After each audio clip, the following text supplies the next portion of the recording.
All right. Recording, great.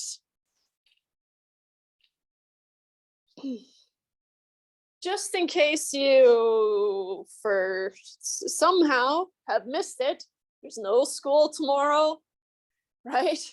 Let's clear that up.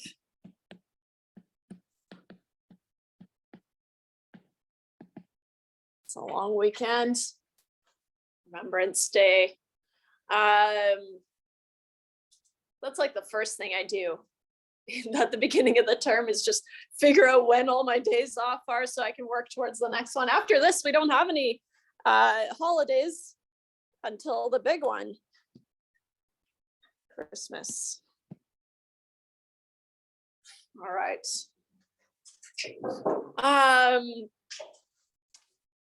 On Tuesday, we mostly talked about the t-distribution, and I showed the probability calculator that we'll have access to. And so I'm just going to say 7.1. I call it one sample mean.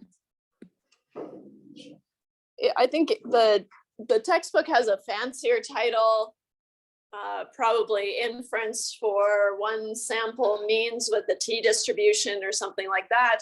But for us, I just call it a one sample mean type of question.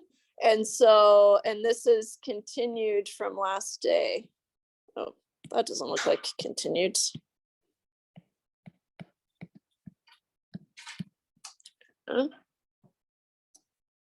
So we introduced this t-distribution. And so last day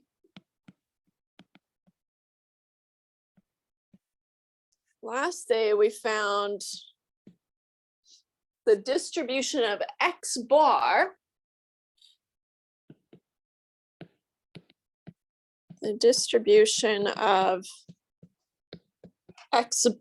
which is the sample mean,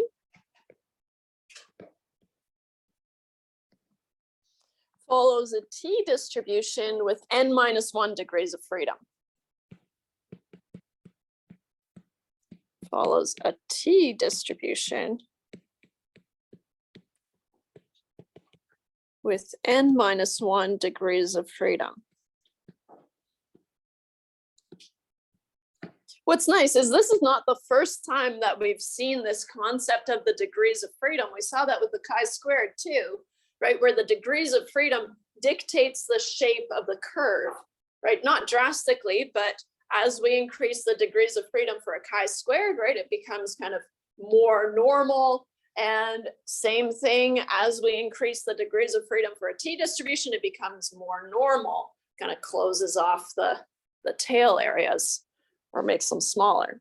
So how we can write this is we can write X bar follows a normal distribution, technically centered on mu with a standard error of sigma over root n.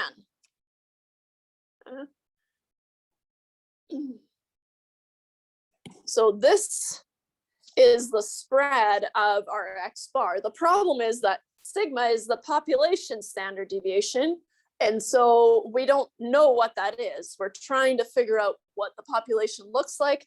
And so kind of way old school, we used to say, well, let's say we know the population standard deviation. If you kind of think about it, if I have been able to calculate the population standard deviation, that means that at one point I had the entire population. I calculated the standard deviation, and then somehow I lost that data. And I said, well, now let's figure out what the mean might be. That makes no sense, right? And so we don't do that anymore. So what we do instead is we use the sample standard deviation. We use S, which is the sample standard deviation.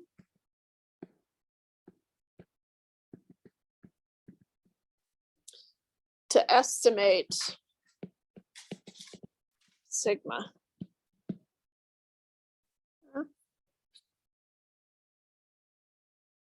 Okay. So, and in replacing this sigma, that's what forces the t-distribution. That's not something that we need to have a handle on, but that's why, okay, is because we're now estimating two things, and it becomes kind of this like pat your head, rub your tummy type of deal, where the t distribution says, oh, okay, so the s is volatile and the x bar is volatile, whoa. But as you increase your sample size, right, things tend to stabilize. Okay, so this portion here, sigma over root n, which we just said, okay, we're going to use s over root n, is the standard error of x bar.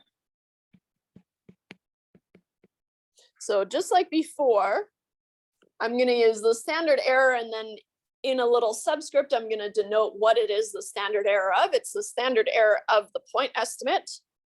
And this becomes s over root n, where x bar is the point estimate.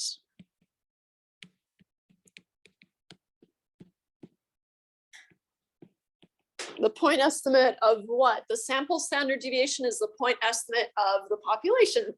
Sorry, I said standard deviation, I think.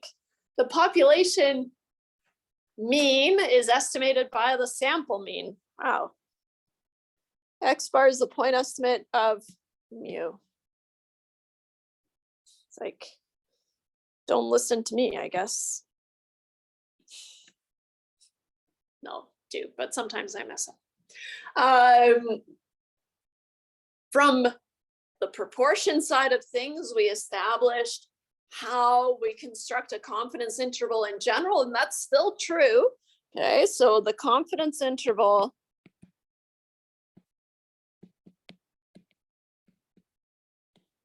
for mu, right, we're trying to capture mu. What is mu?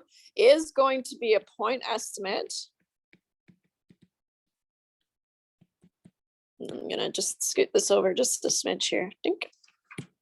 It's a point estimate times, or sorry, plus minus a critical value,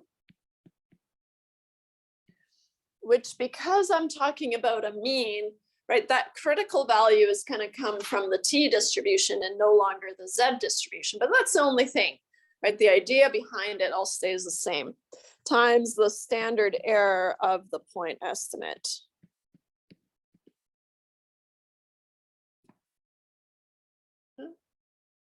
So in our case, the point estimate is x bar, right, for a one sample mean situation. The critical value is going to be a t star, and usually how we write it is with the degrees of freedom just as a subscript. Okay, so t n minus 1 degrees of freedom, and that's how we find that critical value. It's going to be the t that captures the central 90, 95%, that kind of thing. And I'm going to show you today how to find those. I think we didn't quite get there last day. And if the point estimate is x bar, the standard error of x bar is s over root n.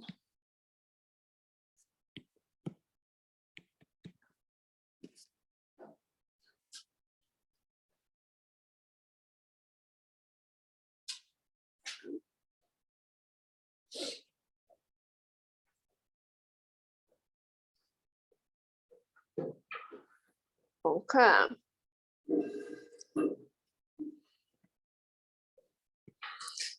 Now, I have an example that I'm going to use, and for some reason I didn't pick one out beforehand, so this is the one that I just kind of picked this morning, so I'm going to stick with it. It worked out, so why not?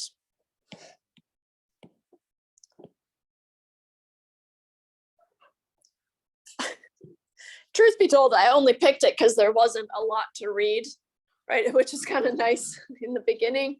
And also, you know, so we're not having to dig through a ton of information.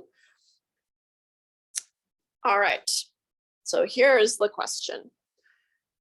Georgiana claims that in a small city renowned for its music school, the average child takes less than 5 years of piano lessons. We have a random sample of 20 children from the city with a mean of 4.6 years of piano lessons and a standard deviation of 2.2 years. Our first task is to figure out what type of question this is.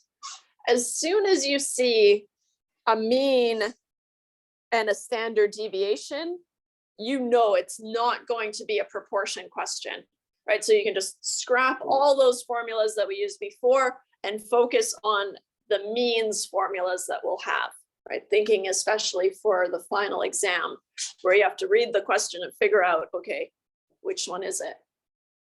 Quiz 4 is nice, because then we're just going to focus on the means question. So you know it's going to be a means question. Is it a 1 sample means or is it a 2 sample means? Right here, we just have one random sample of 20 children, and we're given the mean and the standard deviation of those kids, right? So that makes it a 1 sample mean question. And I know when I tell you like that, it all sounds perfectly reasonable. Of course, it's a 1 sample means question. The way you read it made it obvious. Well, that takes practice though. So sometimes it's a good idea to just read a bunch of questions and just kind of tell yourself what type of question it is, more so once we've seen a couple more types.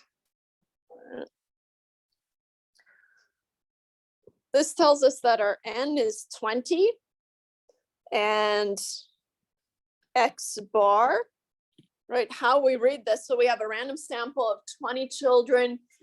Those 20 children had a mean of 4.6, right? And that's what makes it the sample mean, x bar.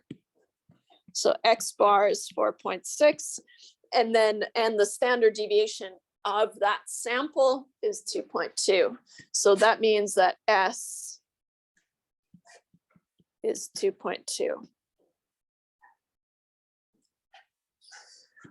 What I want to do is I'm just going to parking lot A and C for a little bit and just focus on the confidence interval, but we will do A after, which is a hypothesis test. We can read it, evaluate Georgiana's claim, and then they add this kind of confusingly, or that the opposite might be true, which is supposed to make the question easier, but we're going to analyze both types using a hypothesis test. But for now, let's just kind of cross this out.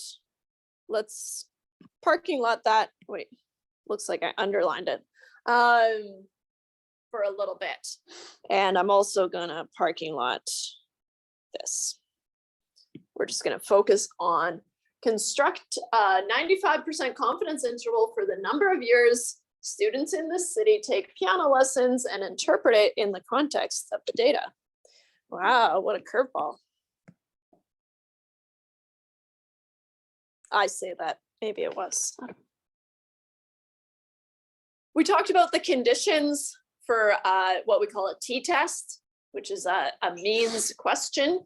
The conditions for a 1 sample means questions is the same for confidence intervals and hypothesis testing, so that's nice. But there is a little bit of, I don't know, ambiguity, I guess. The conditions, the first one, remember, is independence. That's been the same all along. All our tests assume that all the observations are independent of each other. The one way that we can really ensure that is by randomly sampling. Right? And so the first condition here that we're going to check, so independence.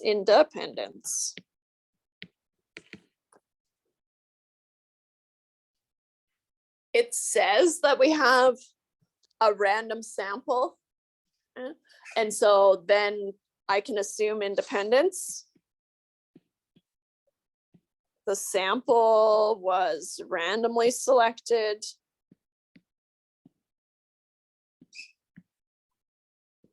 So we can assume independence.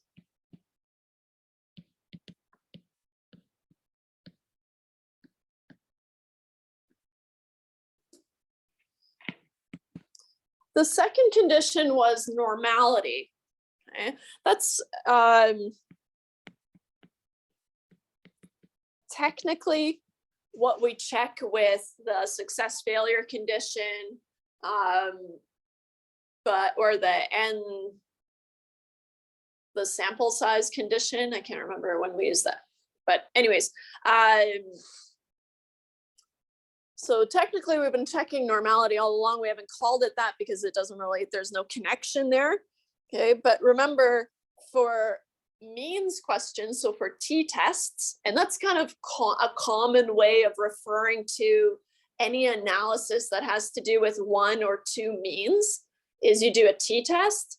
And so if you've kind of heard someone talking, oh, I ran a t-test and I found this, it means that they're analyzing means if they know what they're doing.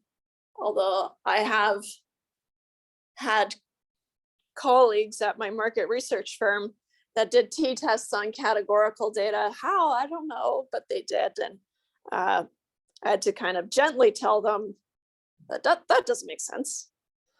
So anyways, so t-tests are only for means, okay? Numerical data. So the normality condition depends on our sample size. If we have a sample size that's small, so we're using a cutoff of 30, which is kind of established, okay? And depending on your field, then you could use 20. I've seen reports where they stretch it to 10. Oh, my sample size is more than 10, so I can assume normality. What? That makes no sense. So because our sample size of 20 is less than 30, we need to do an added step of just arguing that there would be no extreme outliers here. There's no information here, right? So what we have to do is we have to assume that there are no outliers, right? We assume that it just follows a normal distribution, right? So how I think about the conditions is maybe,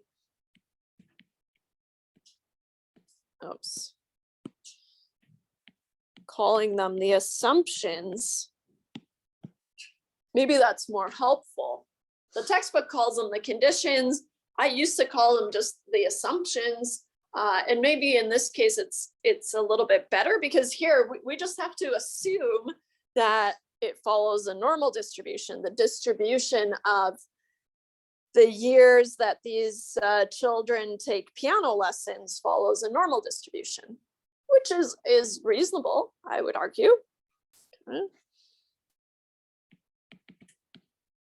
Since n is less than 30, right? It's 20, so it's less than 30. We must assume that the distribution of the years that kids take piano in the city, right, is normally distributed or approximately normal.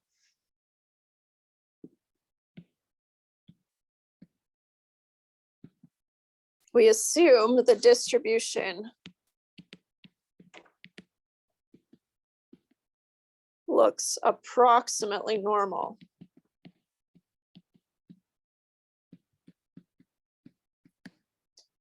Our main concern is with outliers. So even if it doesn't look exactly normal, as long as it's, roughly symmetric with no extreme outliers, that's approximately normal in this case. Right. So our main concern is the outliers. So here I'll underline, right? We have to assume this. Otherwise, we can't continue with any of our analyses, which they ask the questions. So let's just do the questions. Okay. If your sample size is more than 30, right, then as long as it's not, there aren't any clear outliers, then you can go ahead with the test, right? Even if your sample size is large enough, then even outliers it can handle outliers. Okay. I'm just gonna steal this here.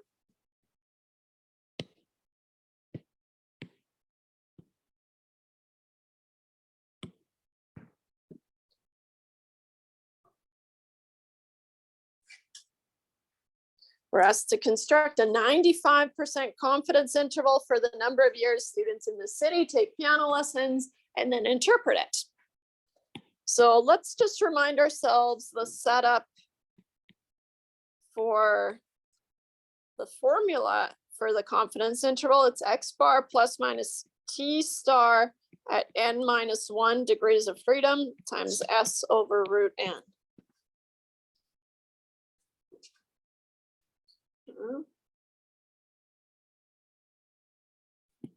We have x bar from the question.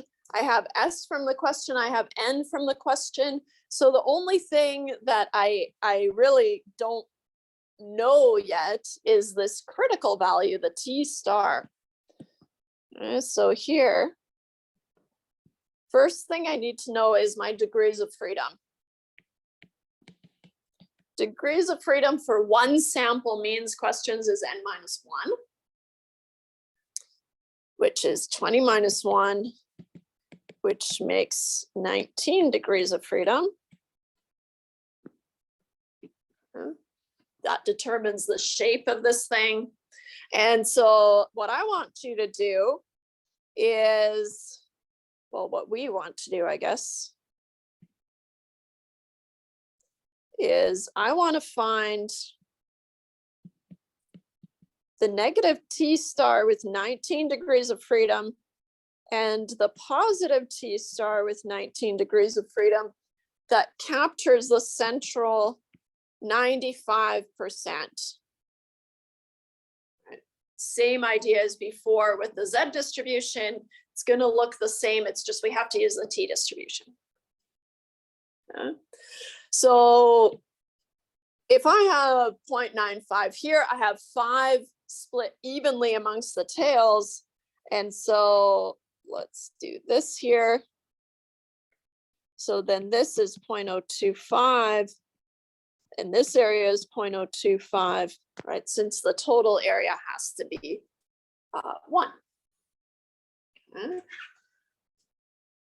There are a couple of ways that we can find these t's, right? Is, okay, well, I could find the area to the left of 0.975, right? 0.95 plus 0.025.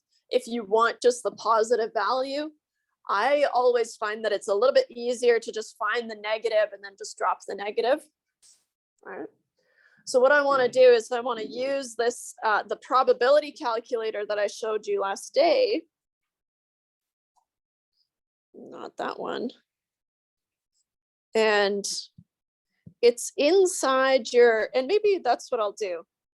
It's inside the assignment that I posted. Wait. That you'll be able to do after today.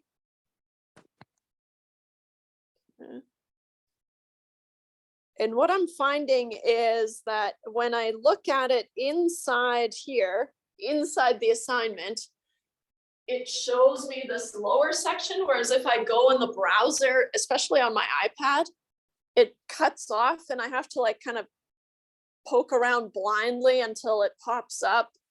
Very confusing. I don't know why, but inside the assignment and inside the quiz and inside the final exam, the windows should be large enough. So this is how I'll access it, I guess. Seems weird, but okay. So the first thing that I want to do is, and this tool is only here to help you calculate, right? So then you get your answer and you can put it into the boxes that you need. First thing I want to change is I don't have a Z curve anymore. I need to change this to a T distribution, which is called the student's T distribution. Right, that story about Gossett. He wanted to publish and Guinness Brewery said, no way, oh, those are our secrets. I can change it to the T distribution with 19 degrees of freedom. Means you have to know how to find your degrees of freedom, but that's not too much to ask, I don't think. Okay. And then we have these choices, right, of which areas I want. Okay. what I'm gonna do is, because I can't seem to force this to be 0.95, that would be the nicest thing, but I'll try it again. I don't think, oh, I can. Okay. It's a fun development, but that it wasn't available last time. Okay.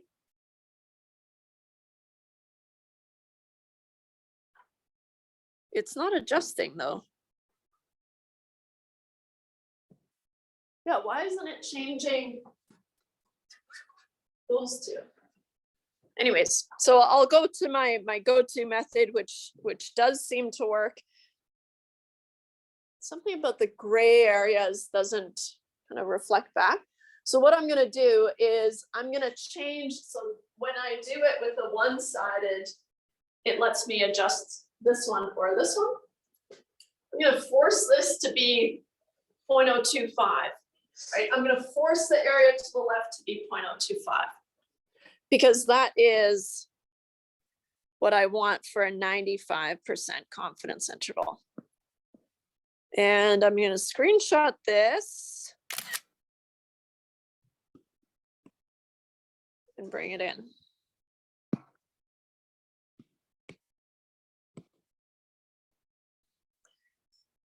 Crop it like crazy. Wait.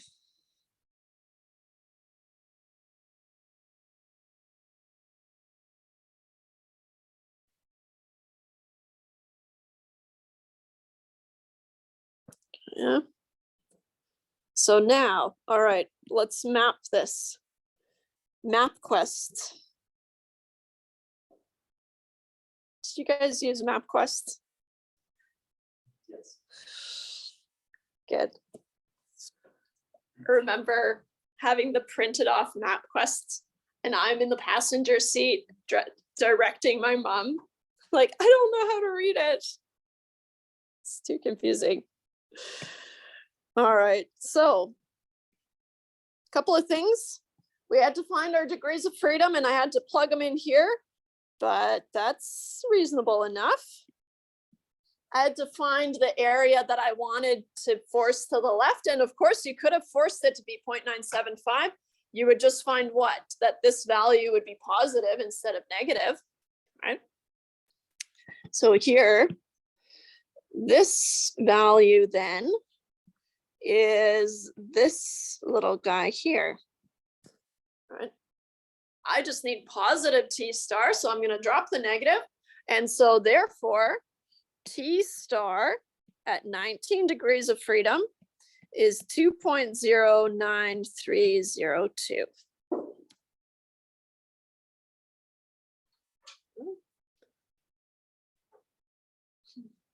This is how I want you to find the critical values from here on out. I know I'm kind of flipping the script on you guys more than halfway through the term, but I want to move away from the tables as quickly as possible.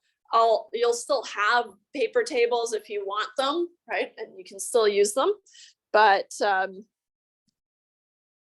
would we find this if we were using the paper tables? I already did it. We'd need to be on the T table. You'd need to find your degrees of freedom, which is 19. And for a 95% confidence interval, I get 2.093, which is what we found, right? So it's not, not going to be that crazy. Is that different from 1.96? Right? 1.96 is basically 2. 2.093 is basically 2. Right? So in practice, it's going to follow the 68, 95, 99.7 rule, right? As long as your sample sizes are, reasonably large. Even a sample size of 20 does a pretty good job, right? One thing, if you end up using the tables, if you prefer to use the tables still, is if you're choosing, so here at 30, it stops going by 1, and so it goes 30 to 40. If you're choosing between one of these brackets, you always have to bump it down. So if you had 38 degrees of freedom, for example, then you would have to use 30 degrees of freedom with the table. Okay.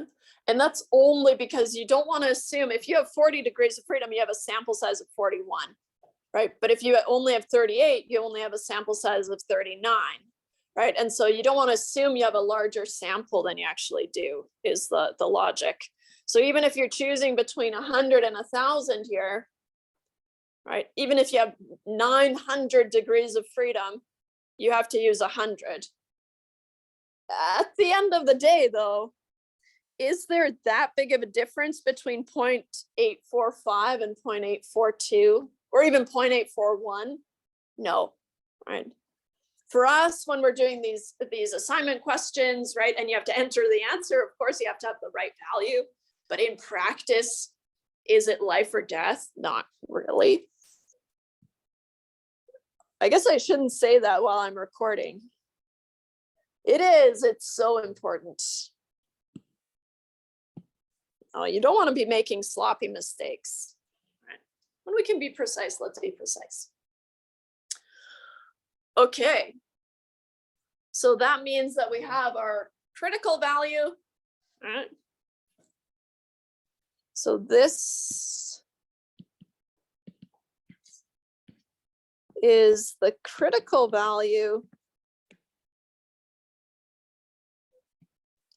for a 95% confidence interval with degrees of freedom equal to 19. Well, and I guess I should highlight too that this is the option that I chose, right, to force the left area. Okay. Once you've played around with this is going to be no big deal, right? You're just going to know how to find these critical values and then you're off to the races. Now we're on to a plug and chug situation here, right? We have X bar, we have the critical value, I have the standard deviation, I have my sample size. Let's just jot down the general formula. Let's use 19 times S over root N. X bar was 4.6 plus minus. For some reason, it didn't show the 0.2. I'll just use 2.093. In the browser version, it wasn't showing all the decimal places. That's weird. So let's just do 2.093. And I have 2.2 divided by the square root of 20. If I simplify this, I get 2.093 times 0.491934955. I only write that out so that when you're doing your calculations in your own work and you want to check against mine, right, then you can. But if you want to go ahead and skip straight to the margin of error, that's fine too. Plus minus 1.029619861.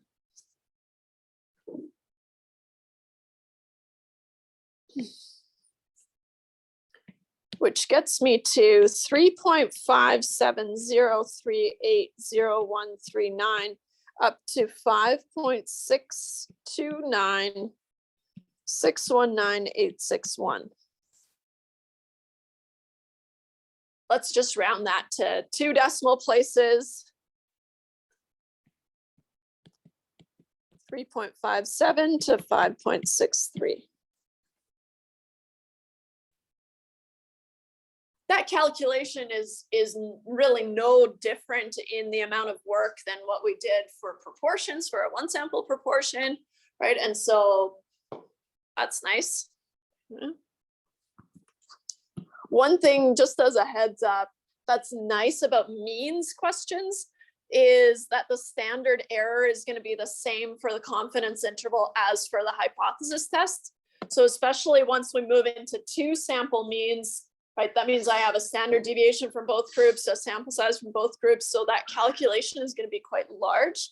But once you've done it once, you're able to reuse it. So it kind of saves you a little bit of time. How we interpret the confidence interval stays the same as before, right? I'm going to use my kind of canned blurb here. We are 95% confident the interval from 3.57 to 5.63 captures. I love it when you write captures because it really emphasizes this idea of, okay, I don't know what the population mean is, but I'm 95% sure that I've caught it with this interval, right? You're kind of fishing blind. To 5.6 years captures the true, and here's where I just steal from the question, the true. So build a confidence interval for the number of years students in the city take piano lessons. So the true number of years students in this city take piano lessons.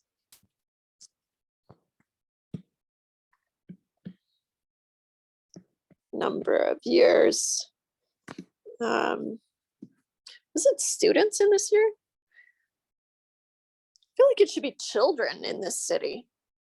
Wasn't it a random sample of children? Anyways, let's not question it. We'll go in fully trusting. Students. I guess in theory, children are students, but not all students are children. Students in this city take piano lessons.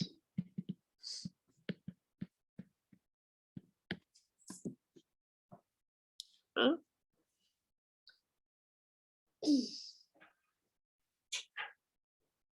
Yes.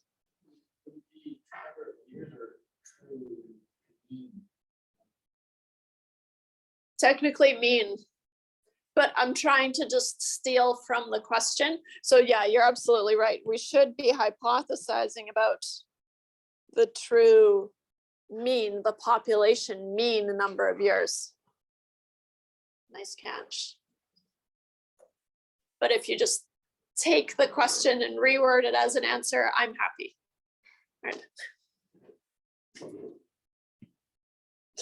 Just take it. So the claim was, so Georgiana claims that in this city, the average child, and it should be, yeah, so I've got a couple of issues, I guess, but that's okay, let's just take it. The average child takes less than 5 years of piano lessons. So she's claiming, hey, the population mean here is less than 5. Okay. Looking at our confidence interval, how do we feel about that claim? Looking at this interval, right, and we can draw it on a number line if we want to. Right, I've got 5 and my interval goes from 3.57 up to 5.63. So 5 is in here, right? That's evidence against this claim, right? 5 is a perfectly reasonable population mean. We're 95% sure it's one of the options, right? And so here, this would be evidence against this claim, right? Whereas if the entire interval was below 5, then that would be evidence towards that claim, right? So I'm going to say informally, because of course, next up is a formal hypothesis test, right? Which is kind of fun. Confidence interval and a hypothesis test all in one day. I know, it's nuts.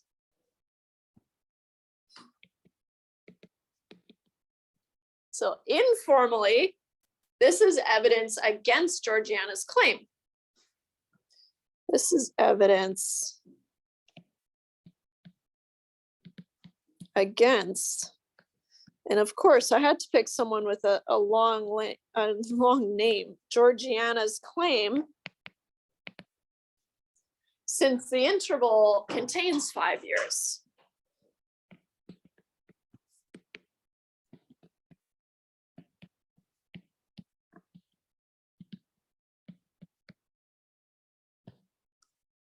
Okay. And I guess I should follow it up with, so it can't be significantly less than 5.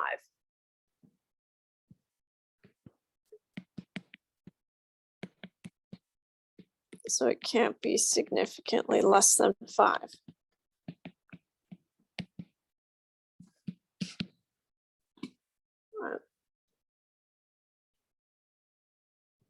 If it was significantly less than 5, it would look like this. Right. Your interval would all be below 5, so all less than 5.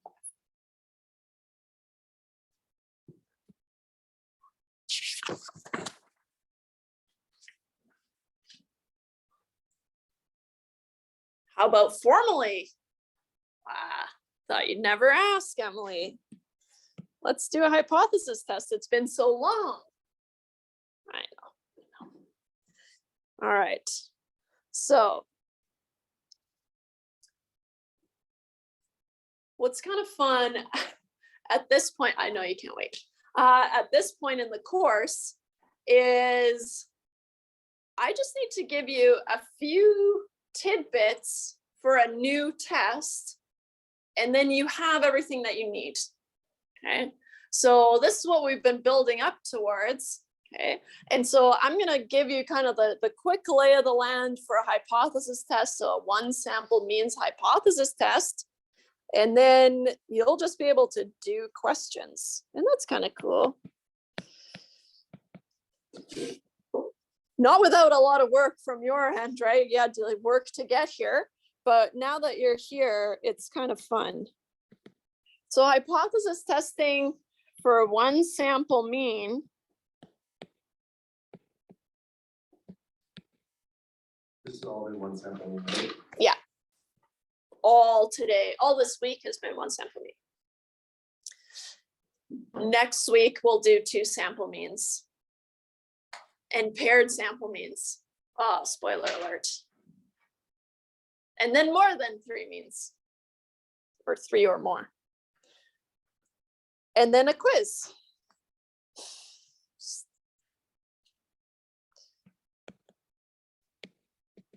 In terms of our steps stay the same. So that's nice, right? We had to put in a lot of work to kind of get those steps under control. We have to state the hypotheses.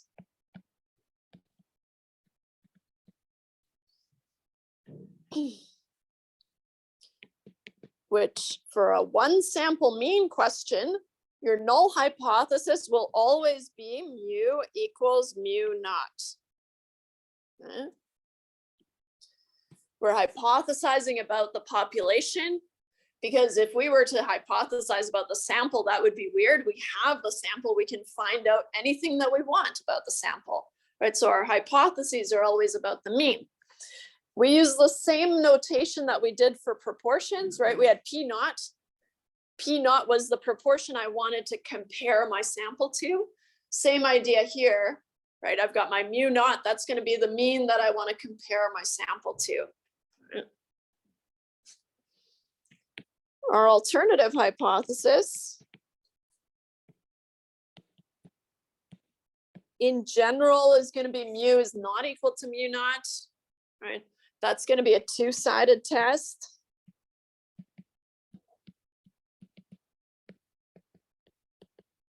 Which is then later reflected in the p-value. That stays the same. It just means that we look at the area in both tails instead of just the one tail.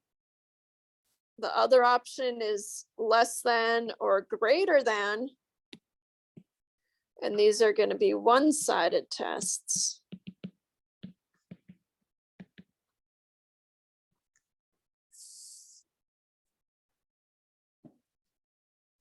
One thing that was brought up in the morning section was, if I have a less than here, shouldn't the null hypothesis technically be greater than or equal to? And yes, it should be, but I think we've got enough on our plates. So if you want to think of it that way, you're welcome to. That is technically correct. But for us, I'm just going to say always an equal sign in the null hypothesis because I think it simplifies things. But of course, technically, it would also be kind of the opposite of the alternative. Right? So if it's less than in the alternative, it would be greater than or equal to. But I'm just focusing on the equal to. That's not something that I'm expecting of you. But technically, that is correct, and that is what we're doing. But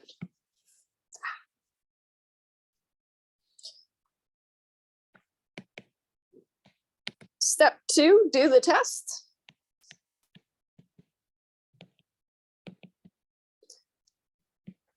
But what I should be saying, right, is instead of do the test, it sounds cooler than calculate the test statistic.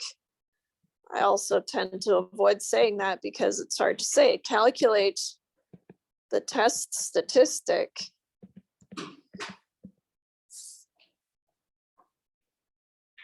But I think in me avoiding using that terminology, it kind of got confusing. What's the test statistic? Well, it's from step 2 when we do the test. All right. So we know that means follow a t-distribution, so it makes sense, I guess, from my end, that we would be calculating a t instead of a z.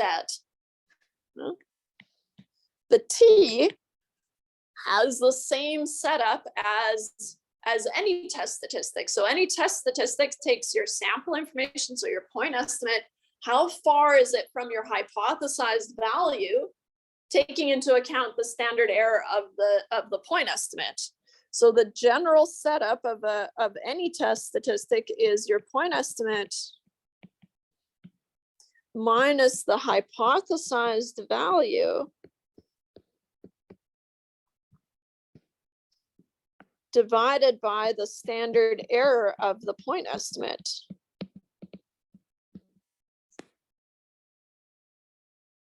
For a one sample mean, t is going to be, so the point estimate of mu is x bar. The hypothesized value is mu naught.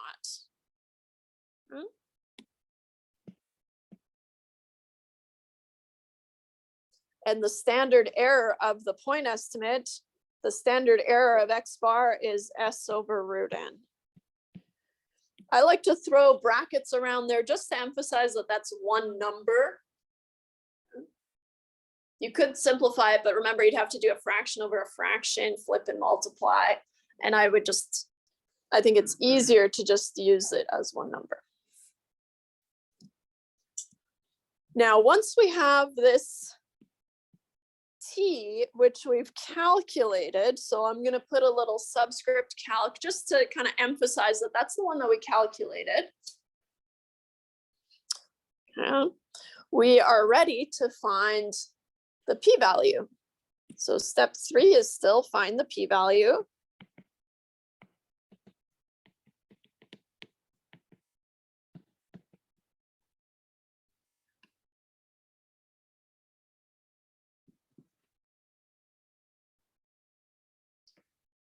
In general, it looks the same, right? We need our degrees of freedom, which is n-1.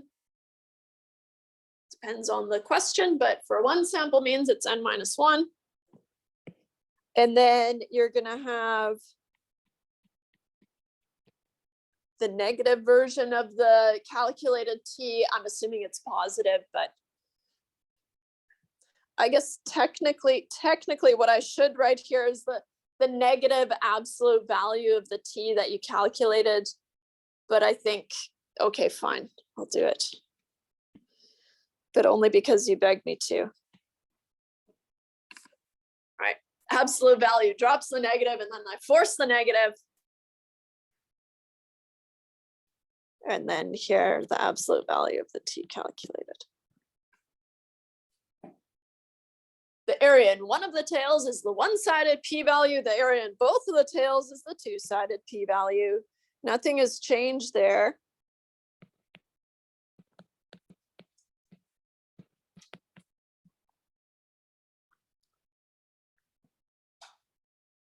Whereas this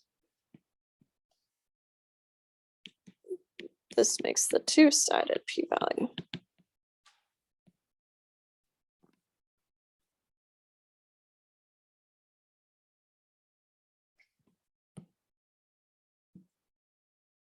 Now, how can I scoot this up so I can keep? It's only because I'm running out of page here and I want to keep the conclusion on the same page. So watch this. How about that? Step 4 is still the conclusion. Now, what's really, really nice is even if you're just getting a handle on p-values, right, and kind of how they work and what they are, that's totally fine, right? It's going to take a while, but once we have the p-value, your conclusion stays the same, right? You still compare your p-value to your alpha level. If it's less than the alpha level, you have enough evidence to reject H naught, right? If it's not less than the alpha level, you do not have enough evidence to reject H naught. So this is, the conclusion is the same as always. And I do want to keep it on the same page. So the first thing we do is compare the p-value to the alpha level.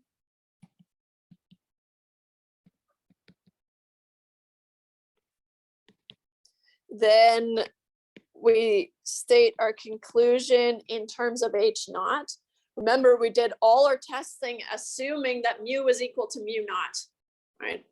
Until we find that the area in the tail is so small, which means that the calculated t is so far from 0, which is really mapped back to mu naught. So my sample mean is so far from my hypothesized mean, and that's reflected in a small tail area, right? So that's why we have to state our conclusion in terms of H naught.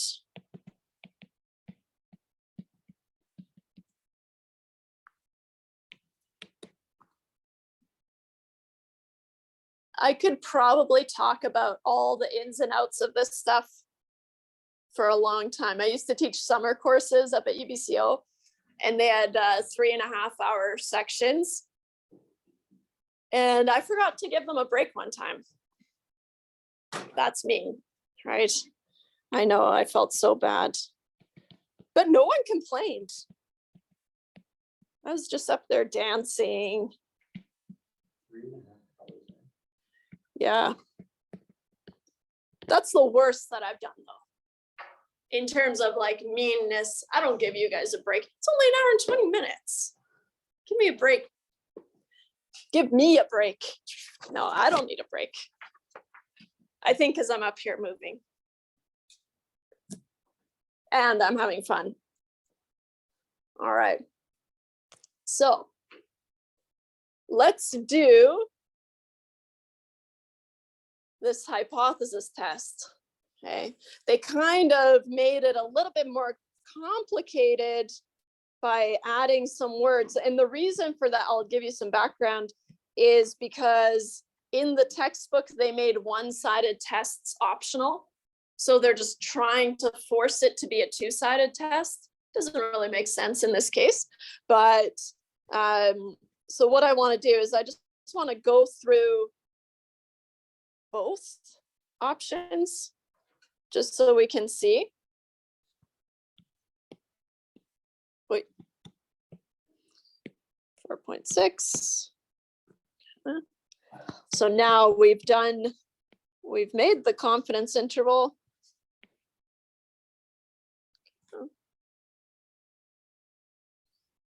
So here, evaluate Georgiana's claim, or that the opposite might be true, that they have significantly more than 5 hours of piano, or 5 years of piano lessons. It's kind of strange, right? But what they're doing here is they're just forcing a two-sided test using a hypothesis test. So what I want to do is we're going to consider both a one-sided and a two-sided test, just for practice. So we will consider the one-sided test as well as the two-sided test.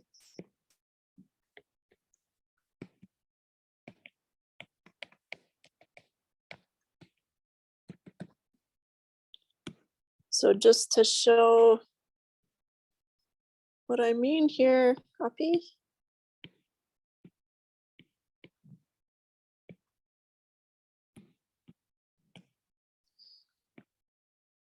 Georgiana's claim is just a one-sided test, whereas, or that the opposite might be true makes it a two-sided test. That's really only going to be well, I guess it comes up a few times. It's going to be reflected in our alternative hypothesis, in our p-value, and then also our conclusion, right? But first, step one,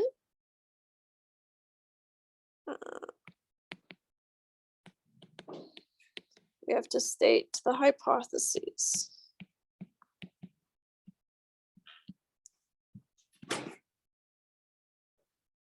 In general, right, we said that H naught is that mu is equal to some mu naught. Yeah.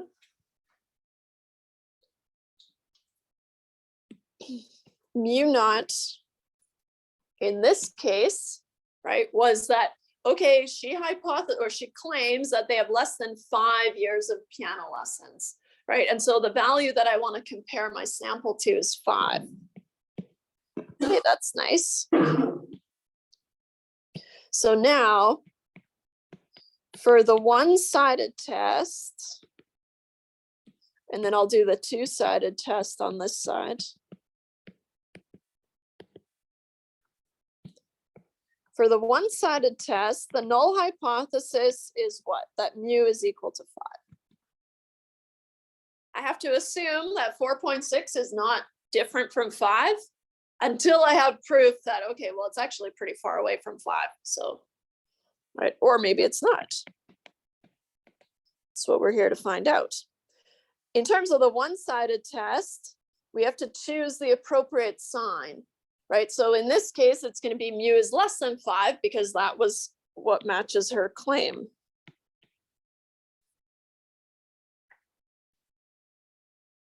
If we also are concerned that the opposite might be true, right, significantly more than 5 hours, then our null hypothesis is the same, mu is equal to 5, while our alternative is going to be that mu is not equal to 5.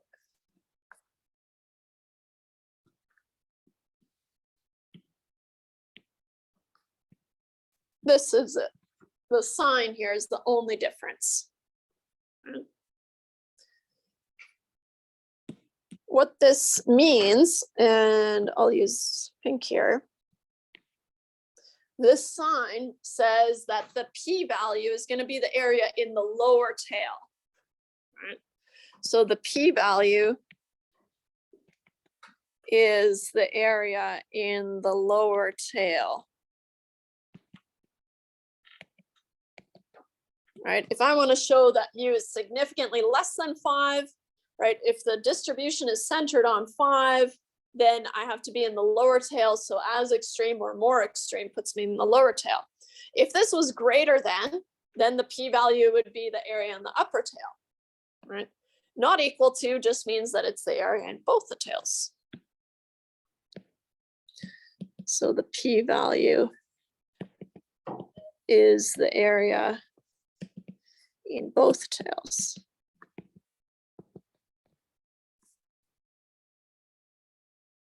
Sit on that until we need to find the p-value. But it's nice to kind of have that laid out so then it's not, you don't have to go back and think about it later. You can just do it.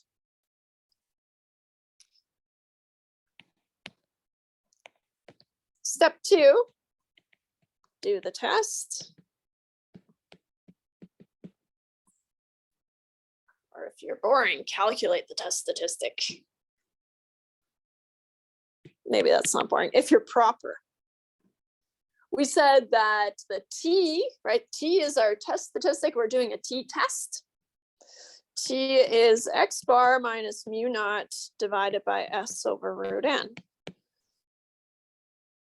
We've got all these values, so we can plug them in. How far is 4.6 from 5 if the standard error is 2.2 divided by the square root of 20?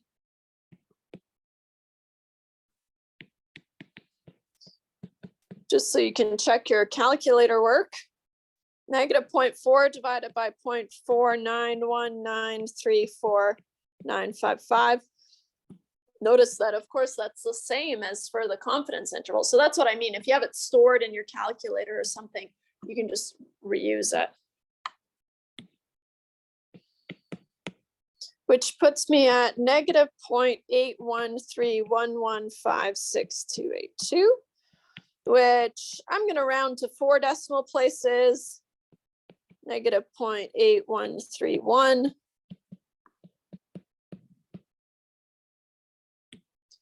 And this is going to be my calculated t.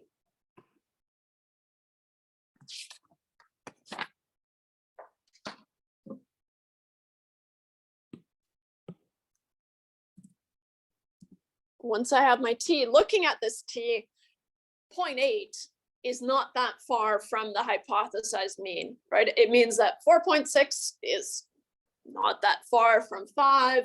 So just like from the confidence interval, I'm pretty sure I'm not going to reject the null hypothesis, but let's see what happens. We need to find the p-value just to be sure. Step 3, find the p-value. Now, what I did this morning, maybe I was still sleeping or something, but I think it kind of worked. I just want you to remember what this was. So I'm going to copy this. And then I'm going to make it kind of change the style, make it slightly bigger.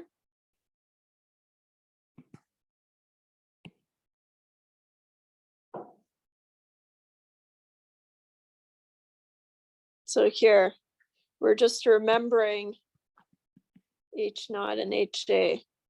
All right. Just a reminder of what they all were. That's, yeah. I think it's pretty clever. It's like it's from before. Hard to read too. Okay, so in terms of the one-sided test, right? We said the p-value is the area in the lower tail. So for the one-sided test, right, I've got t is still centered on 0. And my t calculated was negative 0.8131. So then this is my one-sided p-value.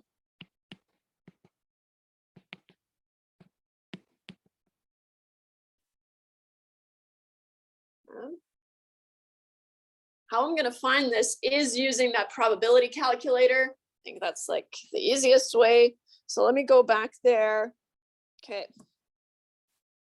So now what I'm going to do is these settings stay the same. Let me just, I wish I could. Oh no. Oh no. Oh no. There we go. Okay. I'm going to change this value to be negative 0.8131 and see what the area in the tail is, right? Making sure that all your settings are good. It's nice because you can see the area on here. Negative 0.8131. Gonna bring that in here.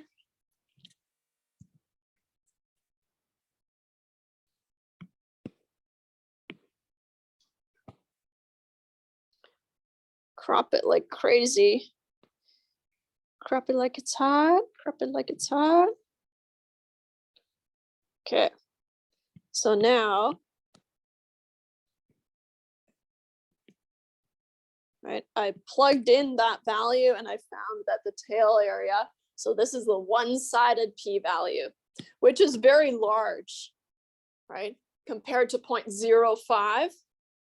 So therefore, the one-sided p-value is 0.2131. Now, to get the two-sided p-value, right, let's go through and do the same thing, but remember that the two-sided p-value is just the one-sided p-value times 2, because you're just replicating it on the other side.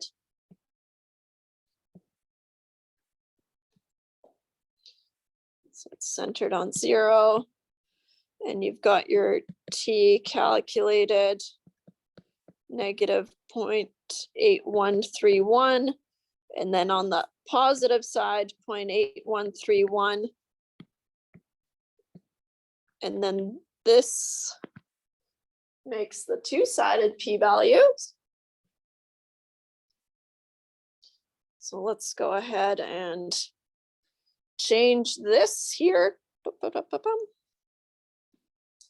I'm going to change it to be, I want to find the area in both the tails, so I'm going to use this option here. And then it's going to ask me which values do you want me to use here? And I want to use, I have to go in blind, negative 0.8131. I hope that's showing up. And then, okay, and then bump it down there. I'll just delete all of that. 0.8131. Okay, there's too many ones, but I am doing it blind, so it's kind of hard.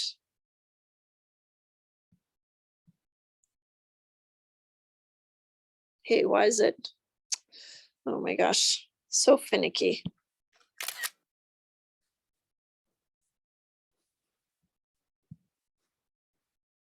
It just shows you that it adds them up anyways.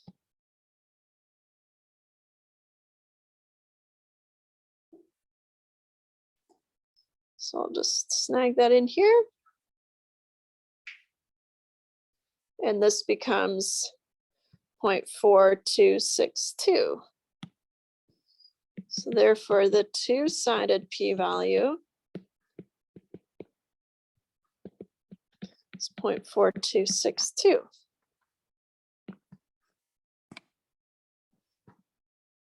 There. Right. I will make a note here that, or just multiply the one-sided p-value by 2.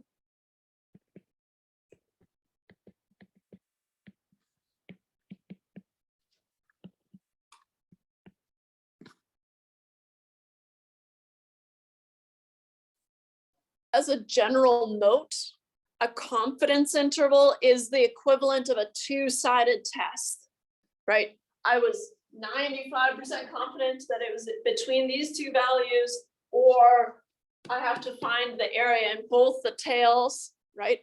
95% confidence interval leaves 5% left over in the tails, which is that default alpha level of 0.05, right? So it's all connected, of course, but that's hard to see. So the default confidence level that we use is 95%. The default alpha level is 0.05 or 5%. So just as a quick note here, a confidence interval is equivalent to a two-sided test. So it's possible when we do a one-sided test that maybe the results, maybe you end up rejecting H0, but your confidence interval did not, right? And that's because it's the equivalent of a two-sided test. So, or it would be the opposite, but anyways, a confidence interval is equivalent to a two-sided test. Wait.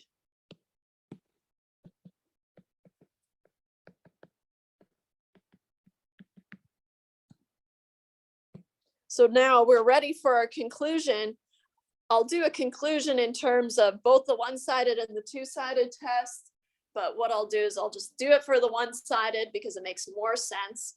And then I'm just gonna tweak it a little bit for the two-sided because they had to make it sound all weird. Step 4 is your conclusion. For the one-sided test, what color have I used? Green.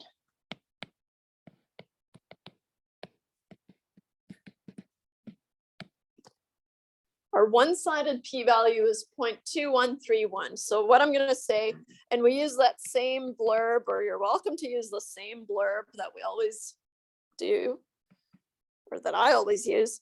Since the one-sided p-value of 0.2131 is not less than the alpha level, or I'm going to say the assumed alpha level because it doesn't give us an alpha level in the question. So I'm going to assume it's 0.05. The assumed alpha level of 0.05, we do not have enough evidence to reject H naught.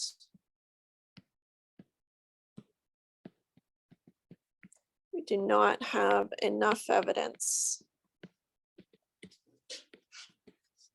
to reject H naught.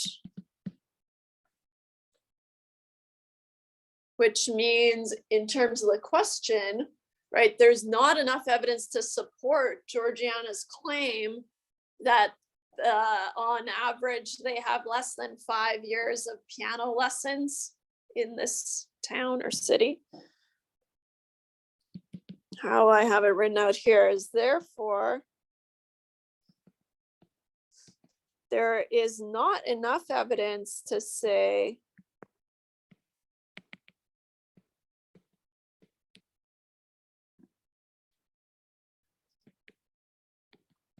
that the average child, and just taking this from the question, but without scrolling back up there, takes less than 5 years of piano lessons.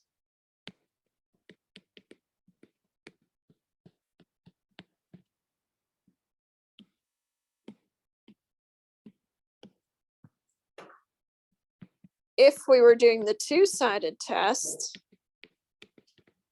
the conclusion would only change a smidge. Oops, copy. Well, I did a two-sided test, so I have a two-sided p-value of 0.4262, which is still not less than 0.05. In fact, it's a lot more, right? It's twice as much, is not less than the assumed alpha level of 0.05. So we do not have enough evidence to reject H naught.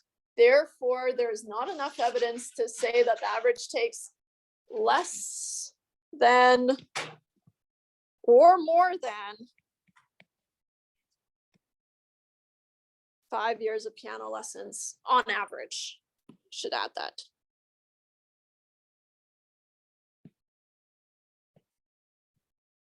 Oh, here, the average child, which I kind of take issue with, but whatever.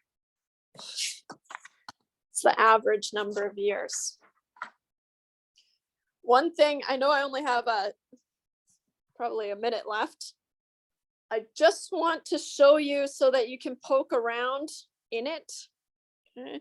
If we go here and I kind of, how do I, oh, come on, refresh this thing. I want to go back to this calculator here. If you go to the statistics tab, okay, and you'll have this during the quiz and during the final, so it might be worth playing around with. One of the options that you have is a t-test of a mean. So it has the Z options, you can ignore that for means, but a t-test of a mean, it asks what is your hypothesized value here? It was 5. It asks what's your alternative hypothesis? Let's do the one-sided test. The sample mean was 4.6. The sample standard deviation was 2.2. Sample size was 20. And bada boom, bada bing. It finds your degrees of freedom, it finds your calculated t, and it finds your one-sided p-value, right? So with practice, if you get kind of comfortable with using this interface, all those answers are there. And I kind of had an internal struggle with, is that cheating? Or am I just teaching you how to do this in real life? And I landed on, I'm just showing you how to do it for when you leave this course, and isn't that my job? If it's not, I'll take it away, but I would argue that that is my job. Is that, and you'll be able to access, this is just on the web, right? So you can just have this if you ever needed it. Okay. But like I said, just make sure you use a t-test for a mean. And then here gives it to you. If you have any questions, let me know. Otherwise, I hope you have a wonderful long weekend, and I'll see you on Tuesday. And there is an assignment posted for this stuff that we did this week. Stop this recording.